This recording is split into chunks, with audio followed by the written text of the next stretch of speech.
Bonjour mes amis, que Dieu vous bénisse tous, que le Saint-Esprit, l'Esprit de Dieu, le guide des enfants de Dieu, le guide d'Israël, celui qui est le consolateur, celui qui réconforte, vienne sur vous. Parce que sans lui, il est impossible de se maintenir dans la foi. Il est impossible qu'une personne chrétienne se maintienne dans la foi, luttant contre la chair, luttant contre le monde, luttant contre le diable, luttant contre toutes et tous pour se maintenir dans la foi. Il est impossible sans le Saint-Esprit, c'est impossible. L'apôtre Paul, dirigé par le Saint-Esprit lui-même, dit « Si quelqu'un n'a pas l'Esprit de Christ, celui-ci ne lui appartient pas. » Donc, le diable a accès aux personnes qui n'ont pas le Saint-Esprit. C'est ce que je comprends. D'ailleurs, Jean lui-même dit, l'apôtre Jean dit dans son épître que le diable ne peut pas toucher les enfants de Dieu. Le diable ne peut pas toucher les enfants de Dieu. Et la personne demande, mais évêque, répondez-moi, si le diable ne peut pas toucher un enfant de Dieu, comment suis-je malade, infirme? Les infirmités et les maladies sont à cause de la mauvaise alimentation, de la vie erronée que la personne vit ou un problème génétique. Vous avez hérité de vos parents, enfin. Mais non nécessairement, c'est un démon. Une infirmité, c'est une infirmité. Et bien sûr qu'il y a des esprits d'infirmité. Jésus a chassé le démon qui était dans une personne qui ne parlait pas, qui était muette et sourde. Lorsque le démon est sorti, la personne a commencé à parler et à entendre. C'est un fait, mais toutes les infirmités ne sont pas des possessions du diable, des possessions démoniaques. Donc, mes amis, vous qui nous regardez en cet instant, vous devez avoir cette conscience que sans le Saint-Esprit, il est impossible de se maintenir dans la foi. Et nous voyons cela.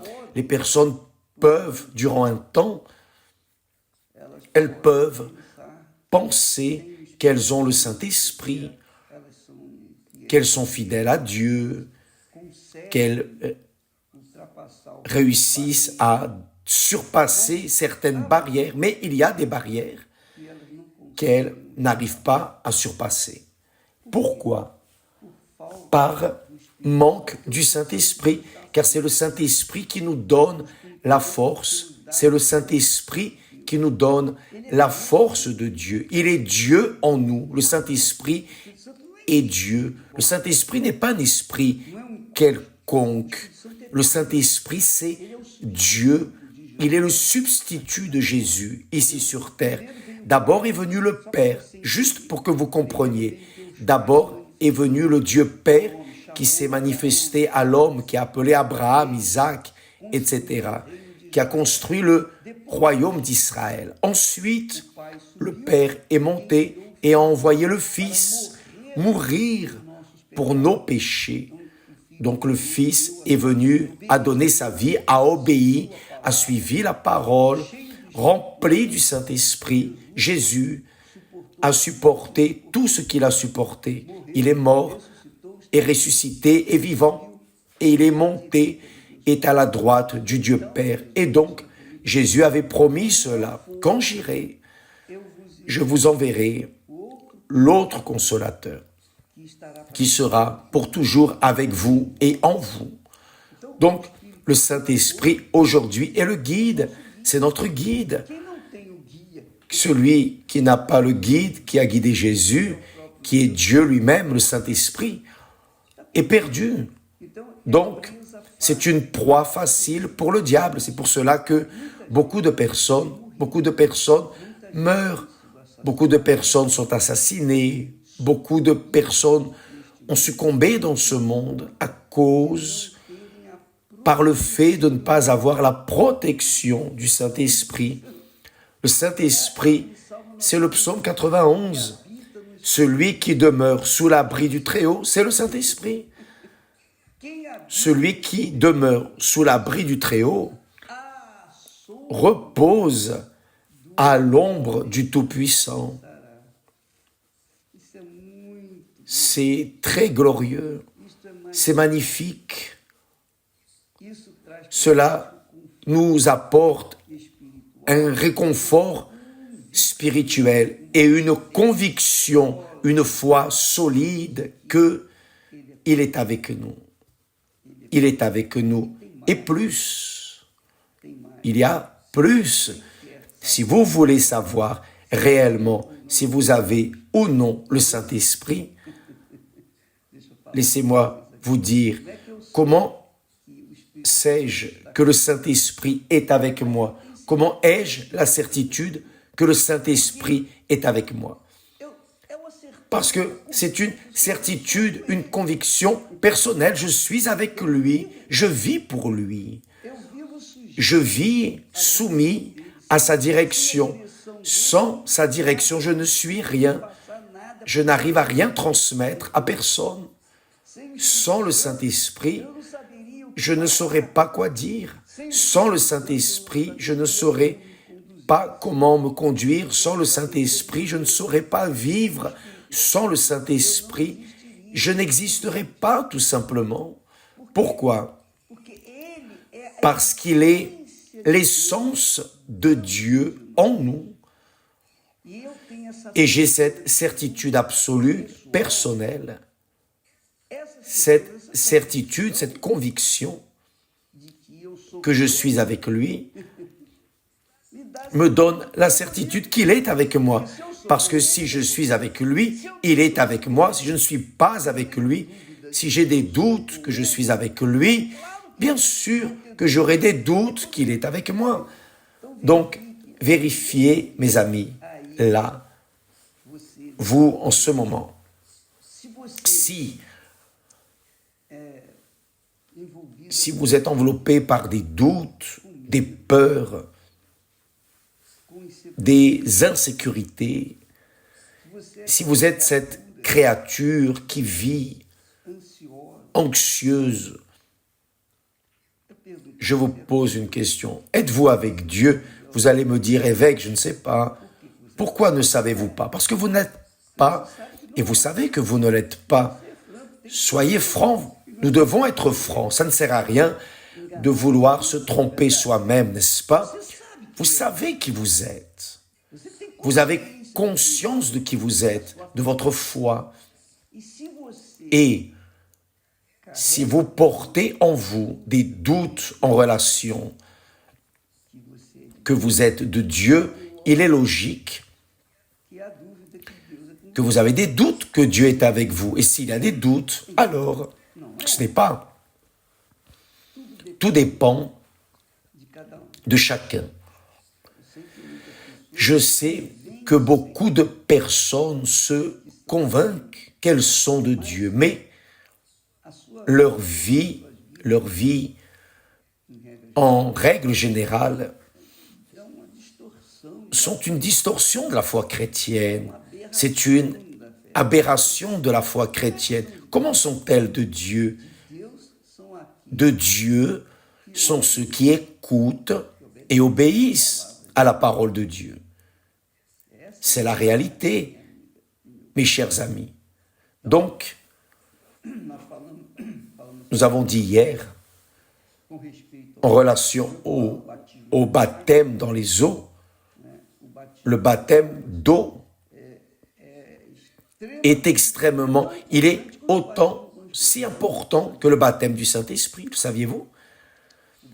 Le baptême d'eau est si important que le baptême du Saint-Esprit. Pourquoi? Le baptême d'eau, c'est la mort du jeu pour ce monde.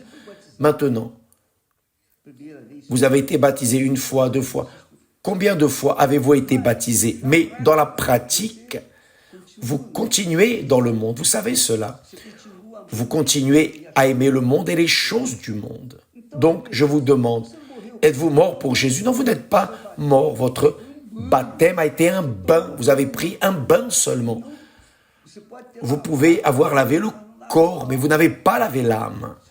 Votre corps continue encore vivant à la saleté de ce monde. Donc, le baptême d'eau n'était pas valable.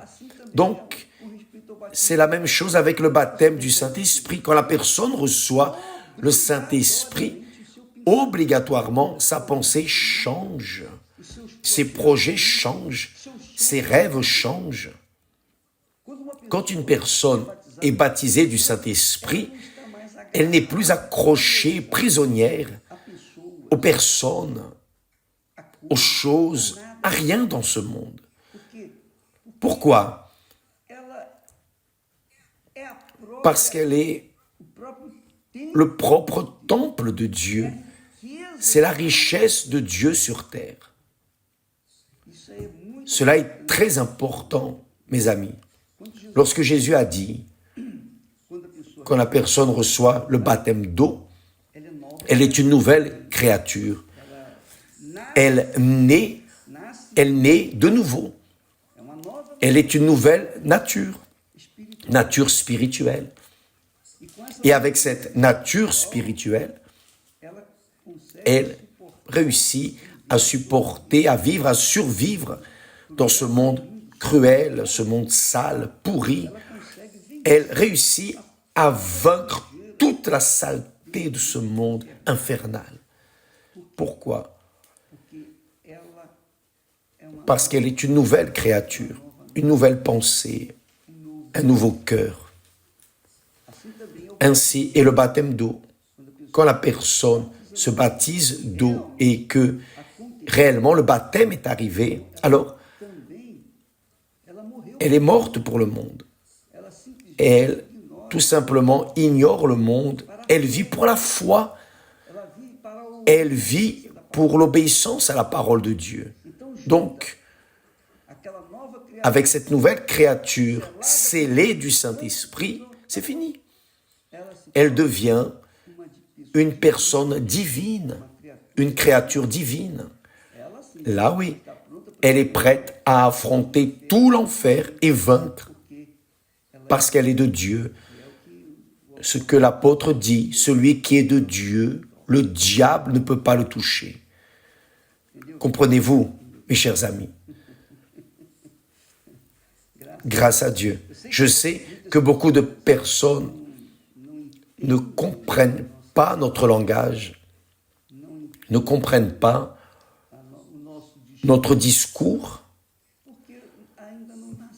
parce qu'ils ne sont pas encore nés de Dieu. La pensée de ces personnes continue avec la pensée encore qui est née de leur père. Ils sont nés de la chair et ne sont pas nés de Dieu, malheureusement. Mais lorsqu'elles naîtront de nouveau, elles comprendront parfaitement, grâce à Dieu. C'est une merveille. C'est une bénédiction. J'aimerais que tous soient baptisés d'eau et juste après le baptême d'eau, quand il est valide, quand la personne veut vraiment mourir pour le monde et se marier à Dieu, elle laisse le monde en arrière et s'immerge, elle plonge dans le baptême d'eau et lorsqu'elle se relève, c'est pour vivre en nouveauté de vie. En nouveauté de vie.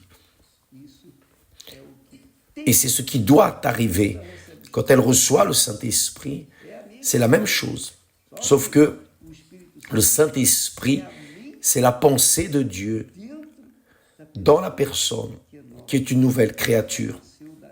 Elle est née des eaux, elle s'est relevée des eaux comme nouvelle créature. Alors, le Saint-Esprit, l'Esprit de Dieu vient sur elle.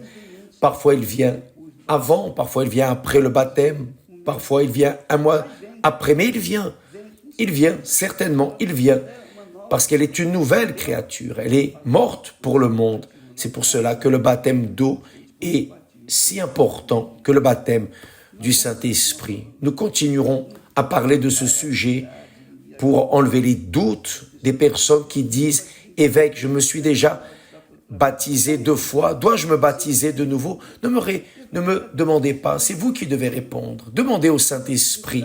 Vous ne devez demander à personne. C'est quelque chose de personnel, d'intime. Vous et Dieu, Dieu et vous. Une relation intime, vous et Dieu, Dieu et vous. Personne n'a la capacité de dire « Ah, tu as été baptisé ou tu n'as pas été baptisé ». Bien sûr que les fruits, non les dons, mais les fruits montrent certainement ceux qui sont morts pour le monde et sont nés pour servir Dieu, grâce à Dieu. Demain, nous serons ici de retour. Que Dieu vous bénisse tous et à bientôt. Amen.